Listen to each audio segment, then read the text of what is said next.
Natapos na ang autopsy sa magkapatid na bata na nakitang wala na pong buhay sa loob ng isang sirang sasakyan sa Pampanga. May ulat on the spot si Joanne Ponsoy ng GMA Regional TV. Joanne?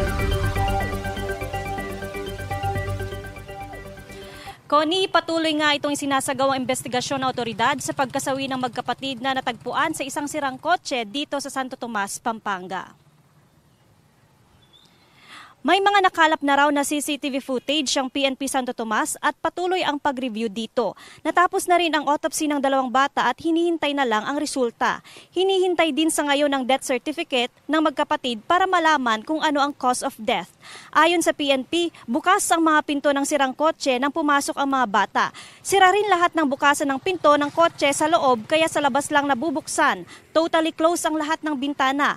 Kapag nailak na sa loob, hindi ka na makakalabas kapag walang magbukas sa labas. Mahigit 2 taon na rin umanong nakapark sa lugar ang sirang sasakyan.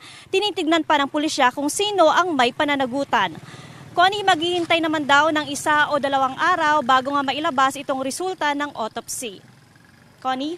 Maraming salamat, Joanne Ponsoy ng GMA Regional TV.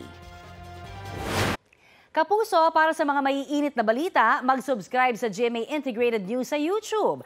Sa mga kapuso naman abroad, subaybayan nyo kami sa GMA Pinoy TV at sa www.gmanews.tv.